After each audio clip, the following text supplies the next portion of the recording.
আসসালামু আলাইকুম রহমতুল্লাহ। আমি এখন দাঁড়িয়ে আছি ফরিদপুর জেলার ভাঙ্গা রেলওয়ে স্টেশনে। আমাদের ট্রেন এখন প্রবেশ করছে ভাঙ্গা প্ল্যাটফর্মে। বেনাপোল এক্সপ্রেস, বেনাপোল থেকে ছেড়ে আসা বেনাপোল এক্সপ্রেস ঢাকাগামী ট্রেন প্রায় আধা ঘন্টা লেটে প্রবেশ করছে ভাঙ্গা রেলওয়ে স্টেশনে। তো এই ট্রেনে আমি ভ্রমণ করব এবং আপনাদের সাথে আমার ভ্রমণ অভিজ্ঞতাও শেয়ার করবো ইনশাল্লাহ। রাস্তাটা দেখে ছিল আবুল একাদার ঘরে পাড়া দিও না, নিজের পোশাক মাহাই গেলে আবার নামাজ হবে না, আছে না? আমার করতে লাগবে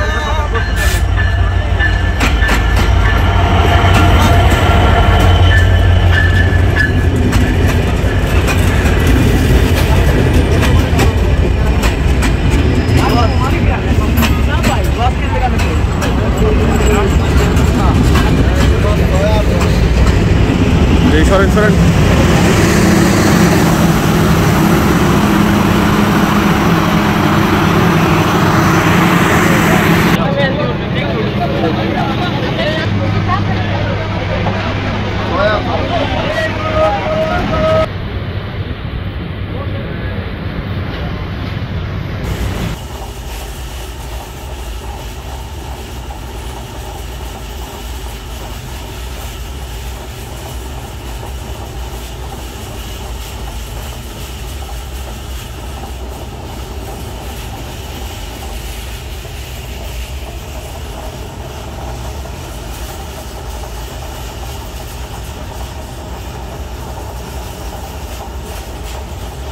বেনাপোল এক্সপ্রেস ট্রেনটির সাথে প্রথমবারই আমার ভ্রমণ করা আজকেই। তো এই ট্রেনটি যখন থেকেই নেমেছিল তখন থেকেই খুব শখ ছিল যে ঢাকা টু যশোর বেনাপোল রুটে একবার হলেও এই ট্রেনটিতে ভ্রমণ করব। এটা আমার একটা ড্রিম ছিল, কিন্তু সময় সুযোগ বিভিন্ন কারণে হয়ে ওঠেনি। তো আজকে যদিও ঢাকা টু বেনাপোল রুটে ভ্রমণ করতে পারিনি, আরও অনেক কম দূরত্বের রুটে আমার ভ্রমণ করা হলো, তবু অন্তত এই ট্রেনে যে ওঠা হলো সেটা আমার একটা শখ পূরণ হওয়ার মতোই বলতে গেলে। কারণ এই ট্রেনটির যথেষ্ট সুনাম শুনেছি, তার সব কিছুর দিক থেকেই, বগির দিক থেকে, সার্ভিসের দিক থেকে, সব দিক থেকেই যথেষ্ট সুনাম শুনেছি। তো সেই জায়গা থেকে এই ট্রেনটিতে ভ্রমণ করার খুব ইচ্ছে ছিল। এই ট্রেনে নামাজের ব্যবস্থাও রয়েছে, ক্যাবিন রয়েছে। সম্ভবত এগুলো ইন্দোনেশিয়ান রেক, আমি শিওর না, হয়তো ইন্দোনেশিয়ান রেক, এজন্যই এটাতে হয়তো নামাজের বগির ব্যবস্থা রয়েছে, বা অন্য কোনো র্যাক যদি হয়ে থাকে এগুলো, তাহলে আপনারা বলতে পারেন, কারণ আমার এই বিষয়ে ধারণা যথেষ্ট কম। আর এটা হচ্ছে পাওয়ার কার রুম অথবা জেনারেটর রুম হয়তো বলা হয়। তো এই ট্রেনটির সাথে আমার ভ্রমণ হলো ভাঙ্গা টু ঢাকা, এবং মাত্র 2 ঘন্টারই রাস্তা। ভাড়া পড়েছে 250 টাকার কিছু বেশি, যেহেতু অনলাইনে টিকিট করা। আর কাউন্টার থেকে টিকিট নিলে হয়তো এক্সট্রা যে চার্জ সেটা পড়বে না। তো এই ট্রেনটিতে আপনি যে কয় ধরনের সেবা নিতে পারেন, নন এসি বগিও রয়েছে, এসি বগিও রয়েছে এবং বার্থও রয়েছে। ঢাকা টু বেনাপোল এবং বেনাপোল টু ঢাকা রুটে 2টি ট্রেন চলাচল করে থাকে। একটি হচ্ছে বেনাপোল এক্সপ্রেস, আর একটি হচ্ছে রূপসী বাংলা এক্সপ্রেস। দুটি ট্রেনই পদ্মা সেতু দিয়েই চলাচল করে থাকে। যদিও বেনাপোল এক্সপ্রেস একটা সময় যমুনা সেতু হয়ে চলাচল করতো, কিন্তু পদ্মা সেতু চালু হওয়ার পর থেকে এই ট্রেনটিকে পদ্মা সেতু রুটে দিয়ে দেওয়া হয়। তবে এই ট্রেনটি ফরিদপুর, কুষ্টিয়া, চুয়াডাঙ্গা হয়ে চলাচল করে থাকে। অন্যদিকে রূপসী বাংলা এক্সপ্রেস ওটি নড়াইল, যশোর হয়ে সরাসরি বেনাপোল চলে যায়। এই জন্য দুটি রুটের ট্রেন ভিন্ন হওয়ার কারণে এগুলোর ভাড়ার মধ্যেও তারতম্য রয়েছে। সেগুলো আপনারা অনলাইনে দেখতে পারবেন, সেখান থেকে টিকিট কাটলেও আপনারা বুঝতে পারবেন যে ভাড়ার তারতম্যটা কীরকম। বেনাপোল এক্সপ্রেসের সাপ্তাহিক বন্ধ রয়েছে একদিন, সেটা হচ্ছে বুধবার দিন বেনাপোল এক্সপ্রেসের সার্ভিস বন্ধ থাকে। এছাড়া সপ্তাহের বাকি 6 দিনই বেনাপোল এক্সপ্রেস ঢাকা, বেনাপোল এবং বেনাপোল রুটে চলাচল করে থাকে। তো এই ট্রেনটি ঢাকা থেকে ছেড়ে থাকে রাত 11:30টায় এবং বেনাপোল পৌঁছায় সকাল 7টায়।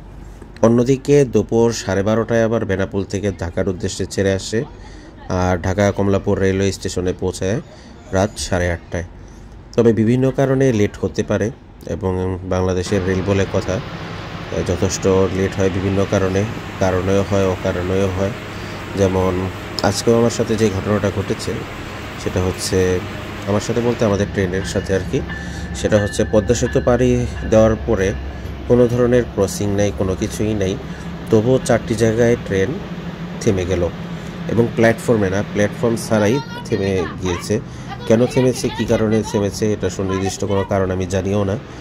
যারা রেল সম্পর্কে মোটামুটি পারদর্শী বা রেল গ্রুপের যারা রয়েছেন তারা হয়তো এই বিষয়গুলো ভালো বুঝবেন, তবে আমি আসলে সুনির্দিষ্ট কোনো কারণ দেখি না থামার। তো থেমেছে, তো কী কারণে থেমেছে অযথা, তো এই কারণেই আসলে লেট হয়ে থাকে।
আলহামদুলিল্লাহ মাত্র 1.5 ঘন্টার মধ্যেই ঢাকা পৌঁছে গেলাম, ভাঙ্গা থেকে কমলাপুর পদ্মা সেতু হয়ে। তো শখের এই ট্রেনটির সাথে একটা ভ্রমণ হয়ে গেল, যদিও ঢাকা টু বেনাপোল পর্যন্ত ভ্রমণ হয়নি, ছোট রাস্তারই ভ্রমণ হয়েছে, তবুও যে শখের ট্রেনটির সাথে যে ভ্রমণ হয়েছে সেজন্য শুকরিয়া। আমিও খুশি, ভালো লাগলো, আমার কাছে একটা ভালো অভিজ্ঞতাও হলো। তবে খারাপ দিক বলতে সেটি হলো রাস্তায় হঠাৎ করে থেমে যাওয়া, কোনো ধরনের ক্রসিং ছাড়াই থেমে যাওয়া, এই বিষয়টি খারাপ লেগেছে, কারণ ডাকাতি হওয়ারও সম্ভাবনা ছিল, জায়গাগুলো বেশ নীরব এবং অন্ধকার ছিল। তো দেখতে পাচ্ছেন ট্রেন ধোয়া হচ্ছে, ক্লিন করা হচ্ছে, কারণ আর কিছুক্ষণ পরেই এই ট্রেনটি বেনাপোলের উদ্দেশ্যে ছেড়ে যাবে রাত 11:30টায়। স্মার্ট ইঞ্জিন ইএমডি লাগানো হয়েও গিয়েছে, এটাই আজকে লোকোর দায়িত্ব পালন করবে এবং এটাই এসেছিল বেনাপোল থেকে ছেড়ে। তো আজকের মতো ভিডিও এখানে শেষ করেছি, সবাই ভালো থাকুন, আল্লাহ হাফেজ, আসসালামু আলাইকুম রহমতুল্লাহ।